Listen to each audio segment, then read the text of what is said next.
The Soviet Union was the great power representing the communist bloc of the bipolar world, from the interwar period until the late 1980s. By then, the Soviet bloc was not only economically unstable, but also in political turmoil. One by one, the Soviet member states began to break away from the Red Empire. It was the moment that the history of Ukraine began in a new world order.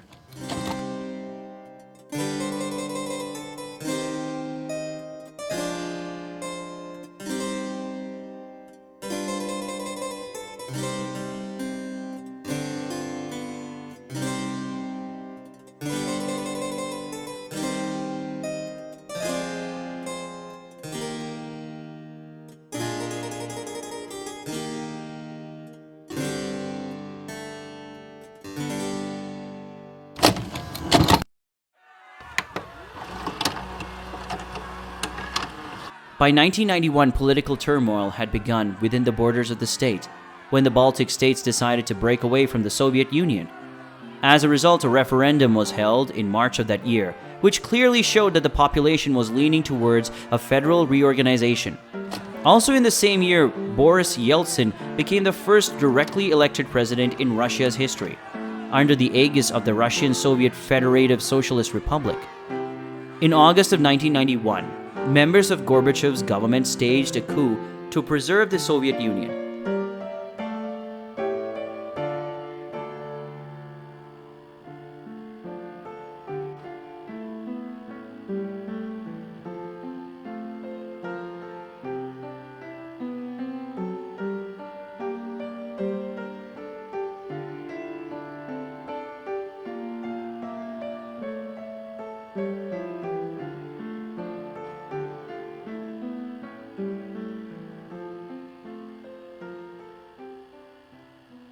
But their efforts led to the dissolution of the Communist Party. The breakup of the Soviet bloc led to the creation of 14 other post-Soviet states alongside present-day Russia. With the breakup of the Soviet Union, it was inevitable that Russia, as the largest state in the region, would be plunged into a deep and prolonged economic and political crisis. Already during the breakup, radical reforms such as privatization, market, and trade liberalization were launched under the name of shock therapy. An important milestone was the rise of the oligarchs, who used their political connections to aggressively take over the most important companies and sectors through privatizations. While the country was declining on all fronts, rising mortality, falling birth rates, extreme corruption, crime, these moneymen were taking out of the country vast amounts of cash in a capital flight.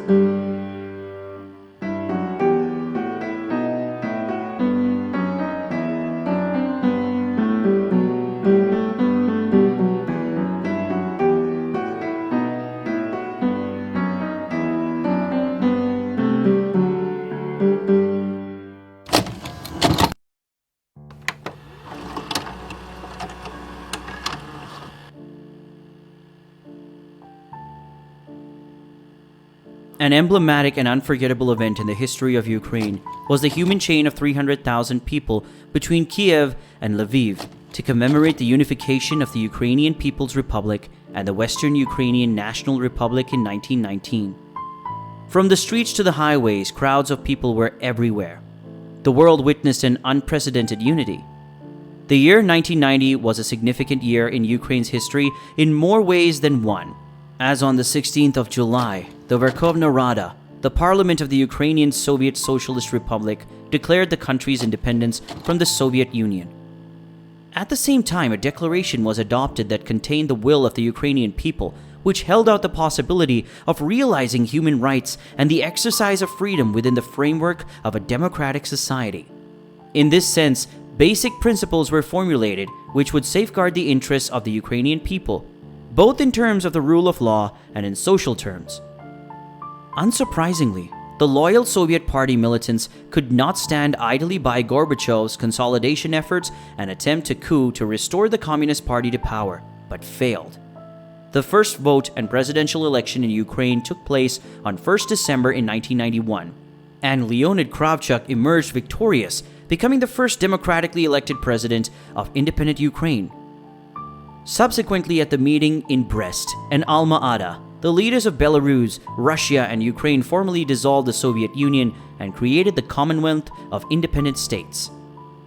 As in all the post-Soviet states, Kravchuk also had a difficult time as the first leader, as economic indicators converged to zero, leading to problems such as bankruptcy of the Black Sea Shipping Company, the largest merchant fleet in the world at the time, which left thousands of sailors stranded at sea without pay. In addition to this, relations with Russia were not smooth and may have been the cause of the electoral victory of Kravchuk's main rival, Leonid Kuchma, in 1994. The 1999 election was not a complete success for Kuchma. For a while, he was dominant in the West, but he was only partially dominant in the East. During his presidency, a number of illegalities came to light, such as corruption, the mysterious death of journalists, and the crackdown on several opposition media outlets. Viktor Yanukovych's rise to power began at this time, when he was appointed president by Kuchma at the end of his term. At the time of the collapse of the Soviet Union, Ukraine's population had reached 50 million, but the highest figure was recorded in 1993, when more than 52 million citizens lived in the country. By the time of the famous Euromaidan protests in 2013, the nation had 6.6 million fewer inhabitants, a drop of around 13%. Despite the country's ethnic diversity, Ukrainians made up 78% of the population, followed by the largest minority group, the Russians. The Hungarian minority is less than 0.5% of the total population. It is useless to have almost 80% of the population of the Ukrainian nationality in the country when the native speakers of Ukrainian make up about 68%. In terms of religion, about 2/3 of the population profess to be Christians, including Orthodox Christians, but there is often no record of whether they belong to the Ukrainian or Russian Orthodox Church. In terms of society, we're talking about an aging society. The majority of the citizens, which is almost 45%, are aged between 25 and 54, while the figure for the over 65s is 17%. The literacy rate is 99.8%. Furthermore, the country spends 5.4% of its GDP on education. After Russia, the Ukrainian Soviet Socialist Republic was the most important economic component of the Soviet Union, producing around 4 times the output of the next republic in line. The justly famous fertile black land accounted for more than a quarter of Soviet agricultural output, and its economy supplied significant quantities of meat, milk, grain, and vegetables to other republics. Other regions of the Soviet Union received heavy industrial equipment from Ukraine, such as vertical drills and large-diameter pipes. Shortly after independence in August 1991, the Ukrainian government liberalized most factories and legally embedded privatization. But widespread opposition to reform within the government and the legislature soon stalled these efforts.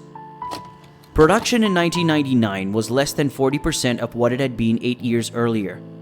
External institutions such as the IMF have urged Ukraine to accelerate the pace of reform to promote economic growth. It was a historic moment in history when privatization led to the emergence of oligarchs in the political arena. While many countries have managed to contain them, Ukraine and Russia have experienced serious difficulties and have not yet managed to remedy the problem. The characteristics of this type of business include murky business dealings, opaque corporate networks, accounts in foreign tax havens, multiple nationalities, and where appropriate, private armies. A glaring example of this is former President Petro Poroshenko, who was also one of the country's biggest oligarchs until recent years.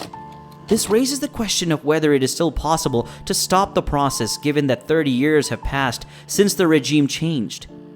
Among the biggest oligarchs are Rinat Akhmetov, Viktor Pinchuk, Konstantin Shevago, and Ihor Kolomoisky. These men are influential not only in business but also in politics, with their wealth being able to easily turn into financial capital into political capital by bribing officials through high levels of corruption. Ukraine's first decade was a rather eventful one.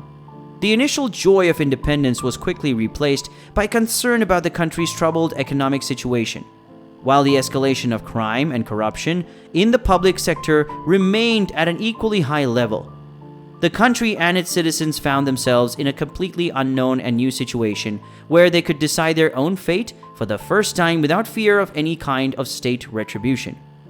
Both internal power struggles and the mysterious deaths of journalists played a major role in the polarization of society. The events of the following decade did not execute the Ukrainian Secret Service, which played an important role in preventing a bloody revolution.